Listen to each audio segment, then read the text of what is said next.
নমস্কাৰ welcome back to my channel. আজি 26 জানুৱাৰী special picnic খাব যাব লাগিছোঁ। মানে ঘৰত খানা খাই আমনি লাগিছে, তো এটা বনভোজ খাবই লাগে প্ৰত্যেক বছৰ। মইতো গ'লোঁ বাৰু, যোন যোৱা নাই, তো তেওঁলোকৰ লগত আজি যাব ওলাইছোঁ। মানে মোৰ কাজিনছ আছে আৰু ফ্ৰেণ্ডো আছে আমাৰ। তো এতিয়া আমি জেগা এটা ডিচাইড কৰি থৈছোঁ, কিন্তু এতিয়া সেইটো কেনেকুৱা হয় ক'ব নোৱাৰোঁ, গৈ পাইহে গম পাম। ৰাতিপুৱা যে আজি ইমানেই কুঁৱলী পৰি আছিল, ইমানেই ভাল লাগিছিল বতৰটো। মোৰ ঠাণ্ডা দিনত এনেকৈ কুঁৱলী পৰি থাকিলে বিৰাট ভাল লাগে।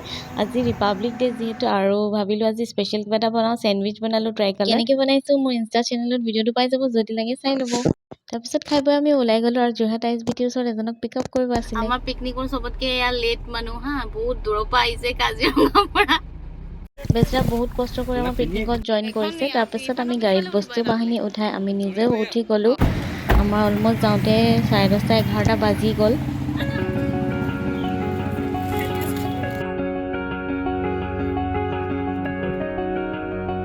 পিকনিক স্পটটো যিহেতু নদী কিনাৰ, যোৱা টাইমত পুৰা মাথাউৰিত পুৰা ধূলি আৰু ৰাস্তাটো পুৰা ঠেকনি খালোঁ আমি গোটেইকেইটাই।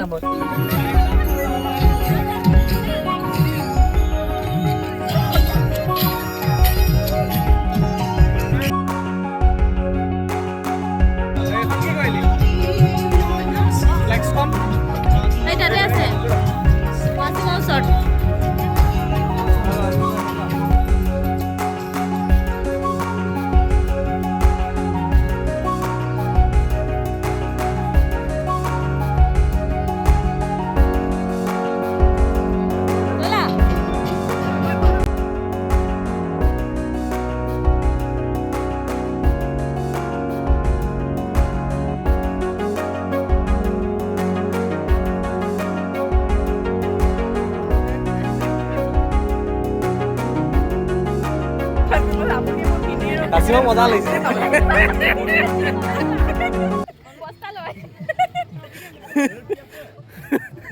আমি আহিছিলোঁ হাতীশাল ইকো পাৰ্ক, আৰু এয়া আমি বাঁহৰ দলংখন পাৰ হৈ ইটো পাৰে খাবলৈ কাৰণে জেগা বিচাৰি গৈ আছোঁ।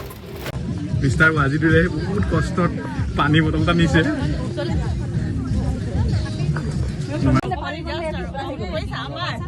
ফাইনেলি বস্তু বাহিনী উঠাই আমি খোৱা বোৱাৰ বাবে এডোখৰ চফা জেগা বিচাৰি পালোঁ। আমি খোৱা বোৱাৰ যোগাৰ কৰোঁ আৰু আপোনালোকক প্লেচটো পাছত দেখাই আছোঁ দেই, কেনেকুৱা ওচৰত।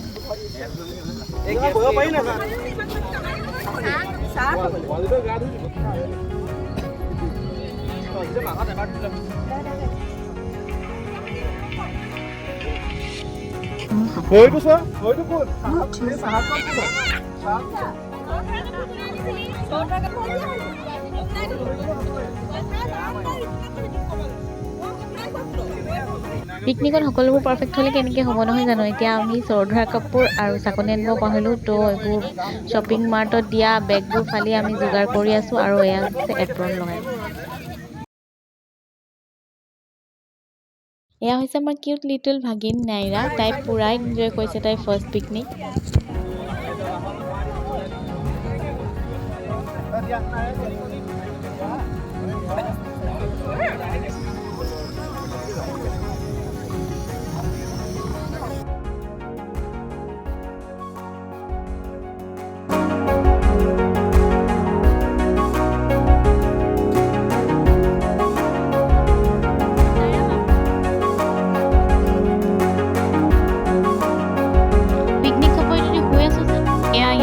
চাহ বাকিবৰ কাৰণে মগ লৈ যোগাৰ কৰি আছে, আৰু এইফালে দুগৰাকীয়ে ৰেডি কৰি আছে ব্ৰেকফাষ্ট মানে কি, আমাৰ আহি পাওঁতে 1টা বাজি গ'লে। এয়া হৈছে আমাৰ দুপৰীয়াৰ চাহ।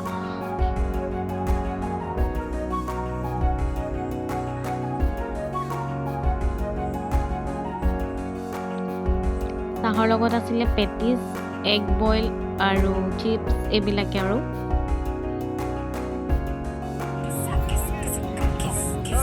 মই আহিছোঁ পিকনিক খাই।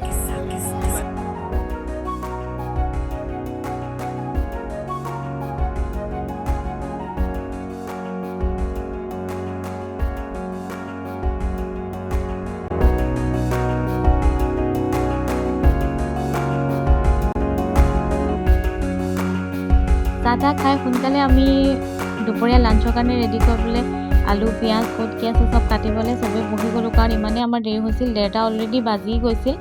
তো পিকনিকত এতিয়া আজি আমাৰ জেণ্টছ পাৰ্টিয়ে খানা বনাব, গতিকে তেওঁলোকক আমি অলপ হেল্প কৰি দিছোঁ, কাৰণ লেডিজেতো সদায় বনায়ে থাকে ঘৰত।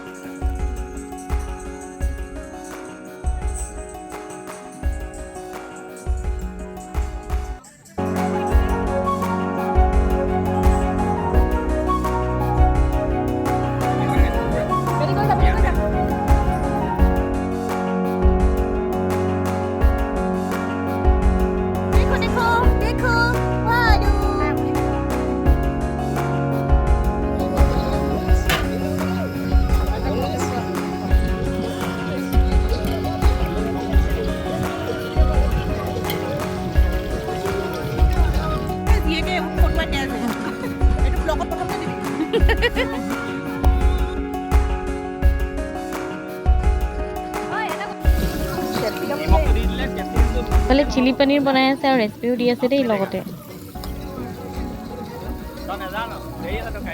আৰু এইফালে চলি আছে চিকেন বনোৱাৰ কাৰণে প্ৰিপাৰেশ্যন।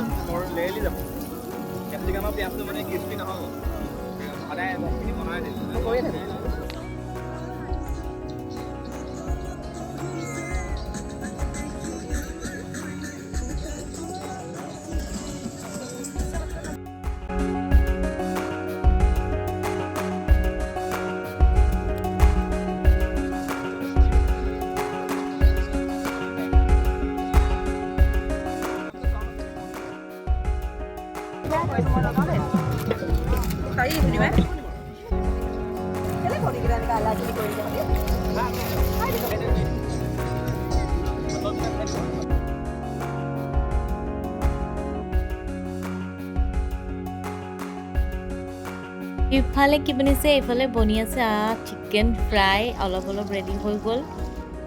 আৰু এয়া বনি আছে চিকেন কাৰী। আৰু আমাৰ পিকনিকৰ মেইন চেফক খোৱা বোৱা যোগাৰ ধৰি আছে তামান্নাই। যিহেতু আমি কাজিৰঙাৰ পৰা তেওঁক হায়াৰ কৰি আনিছোঁ ইমান দূৰৰ পৰা। পিকনিকত আহি একো কামটো নকৰিলা আজি তোৰ, খালি ফটো মাৰিবলৈ আহিছিলা হয় নাই? নাই না, এইটো কি চোৱা, এইটো চোৱা, এইটো চোৱা।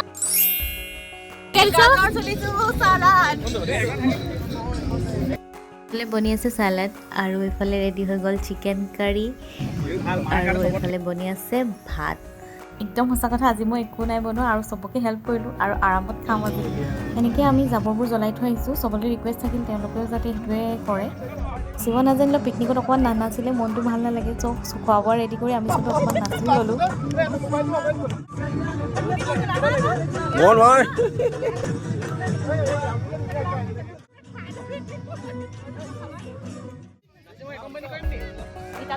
তাৰপাছত খোৱা বোৱা ষ্টাৰ্ট কৰি দিলোঁ। ল'ৰাখিনি বহুত কষ্ট কৰি বনালে, তেওঁলোকক সেইকাৰণে আগতেই আমি খাবলৈ বাঢ়ি দিলোঁ।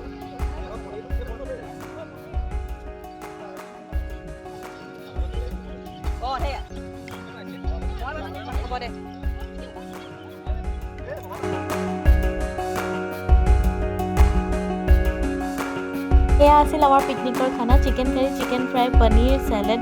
বহুত টেষ্টি আছিল খাবলৈ, সঁচাকৈ জেণ্টছখিনিয়ে ধুনীয়া খানা বনাইছে দেই।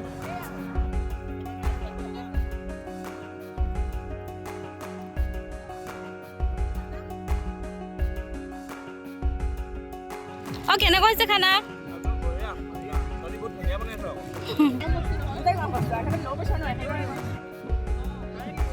তাৰপিছত বল চচপেন লৈ আমিও বহি গ'লোঁ খাবলৈ। এয়া আমাৰ টিকলিৰ গৰম কাপোৰ পিন্ধিবলৈ একদম মন নাই, বহুত বদমাচি কৰিলে। তাৰপিছত আমি একদম লৰালৰিকৈ বস্তু সামৰি আহিবলৈ ওলালোঁ। আমি দুজনী সৰু ছোৱালীয়ে চিপছ ভাগ কৰাত লাগিলোঁ। এইটোৱে আছিল আমি যোৱা প্লেচটো। এইখন হয়তো জাজি নৈ, তাৰ ওপৰত ধুনীয়াকৈ দলং এখন বনাই দিছে। দলংখন পাৰ কৰি এইটো চাইডে গৈ বনাই সিজাই খাব পাৰি। আৰু দলংখনৰ এইটো চাইডে তেওঁলোকে পাৰ্ক নিচিনাকৈ বনাই দিছে, তাতে গাড়ী পাৰ্কিঙৰো ব্যৱস্থা কৰি দিছে। মানে আৰু ফটো তুলিব পৰাকৈ ধুনীয়াকৈ জেগাবোৰ বনাই দিছে। জেগাডোখৰ চাফাই আছিল, গৈ বিৰাট ভাল লাগিলে। কাহিনীখিনি গাড়ীত সামৰি লৈ আপোনালোকক প্লেচটোও দেখাই আছোঁ ৰ'ব। দেখিছে মোৰ বেক চাইডত পূৰা গাড়ী পাৰ্কিং, পূৰা ভিৰ আছিলে সেইদিনাখন। আৰু ধুনীয়াকৈ এনেকুৱা ডিজাইন দি তেওঁলোকে কিবা কিবি বনাই দিছে। হয়তো এইবোৰ টেম্পৰেৰী চাগে, যেতিয়া নদীৰ পানী বাঢ়িব তেতিয়াতো এইবোৰ হয়তো নাথাকিব। ইয়াত ঢেৰ দোকানো বহিছিলে আৰু ইয়াত ফটো তুলিবৰ বাবে জেগা। তেওঁলোকে গাড়ী পাৰ্কিঙৰ চাৰ্জো লৈছিলে মেনেজমেণ্টে 200। এই দাদাজনক দেখি একদম সৰুকালৰ কথা মনত পৰি গ'ল, চান পাপৰি, কেয়া বগৰী, পাপৰ খোৱাৰ কথা। আৰু আমি তাত বেছি দেৰি নৰখিলোঁ, ছানছেট হোৱা আগে আগে ওলাই দিলোঁ, কাৰণ সেইদিনাখন বতৰ বহুত বেয়া আছিল। লৰালৰিকৈ ফটো কেইখনমানো তুলি ল'লোঁ। ঘূৰি আহোঁতে আমি আকৌ কৃষ্ণ হোটেলত চাহ আৰু কালাকন খাবলৈ ৰখিলোঁ। আগৰ ভিডিঅ'ত আপোনালোকক দেখাইছে মই ইয়াৰ কালাকনটো কিমান টেষ্টি আৰু কিমান ফেমাছ। চবেই সদায় কাম কাজত ব্যস্ত হৈ থাকে, এদিন বন্ধ মিলাই সকলোৱে কামৰ পৰা আজৰি লৈ এনেকৈ লগে ভাগে এসাঁজ খাই ভাল লাগে। খোৱা বোৱানো কি, সদায় চবেই নিজৰ ঘৰত খাই থাকে, কিন্তু চবৰ লগত এসাঁজ খোৱা মজাই বেলেগ। সঁচাকৈ চবৰ লগত পিকনিক খাই বিৰাট ভাল লাগিলে। তেনেহ'লে আজি ভিডিঅ'টো ইমানতে শেষ কৰোঁ। মোৰ আৰু নাইৰাৰ ফালৰ পৰা চবকে বাই বাই। যদি ভিডিঅ'টো ভাল লাগিছে লাইক এটা কৰি দিব আৰু চেনেলটোও ছাবস্ক্ৰাইব কৰি দিব। Thank U.